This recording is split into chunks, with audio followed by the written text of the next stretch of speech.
ভারতের বিএসএফ আসিয়া আমাকেও ডাঙা শুরু করে দিচ্ছে। আন্তর্জাতিক আইন লঙ্ঘন করে বড় স্পর্ধা দেখালো বিএসএফ। বাংলাদেশের সীমানায় প্রবেশ করে বাংলাদেশি যুবককে মারধর করেছে ভারতীয় সীমান্তরক্ষী বাহিনী। কুড়িগ্রামের ফুলবাড়ী উপজেলার নাওডাঙ্গা ইউনিয়নের গোরকমণ্ডল সীমান্তের ৯৩১ মেইন পিলারের পাশে এ ঘটনা ঘটে। আন্তর্জাতিক আইন ভেঙে বিএসএফের এমন কাণ্ডে বইছে নিন্দার ঝড়। প্রথমে এরা গেট দিয়ে বের হয়ে নতুন স্টাফ এই ক্যাম্পে সম্ভবত নতুন স্টাফ আসছিল, এসে এখন প্লেয়ার দেখবে, এরা সীমান্ত মানে চেক করবে, প্লেয়ার দেখবে, মানে সীমান্তের যে প্লেয়ার গুলো আছে প্লেয়ার দেখবে। প্লেয়ার দেখার কারণে এখানে আসছিল প্লেয়ার দেখতে। প্লেয়ারের সাথে যে বাংলাদেশের জমি আছে এখানে কাজ করতেছে, এরা কাজ করতে করতে এখন বিএসএফ বলতেছে এখানে কোনো কাজ হবে না, চলে যাও, আমরা আসছি তোমরা চলে যাও।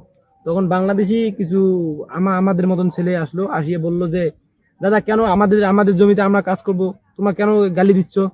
তখন এই কথা কওয়াতে এরা কি করছে যে গালি দিয়ে এরা কোনো দ্বিধাবাদ নাই, গুলি তাক করে এরা এই নদীটা ক্রস করে ওই দিক গেছে। বাংলাদেশের প্রায় 200, 300, 500 গজ এরকম হবে, চলে যায় ভিতরে মারামারি শুরু করে দিল।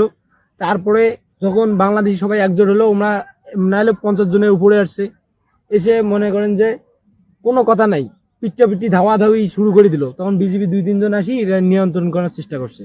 স্থানীয়রা জানান, শুক্রবার বিকেলে ভারতের 138 নারায়ণগঞ্জ বিএসএফ ক্যাম্পের সদস্যরা গোরকমণ্ডল সীমান্ত দিয়ে বাংলাদেশের অভ্যন্তরে প্রবেশ করে।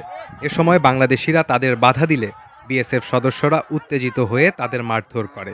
এরপর গ্রামবাসী জড়ো হয়ে বিএসএফ সদস্যদের ধাওয়া দিলে তারা পালিয়ে যায়। খবর পেয়ে ঘটনাস্থলে এসে পরিস্থিতি নিয়ন্ত্রণে আনে বিজিবি। খুব মর্মান্তিক ঘটনার সুষ্ঠু বিচার চাই। ভারতীয় বিএসএফ যাতে বাংলাদেশের ভিতরে ঢুকে দখলদারিত্ব করতে না পারে, আমরা সেই বিচার চাই।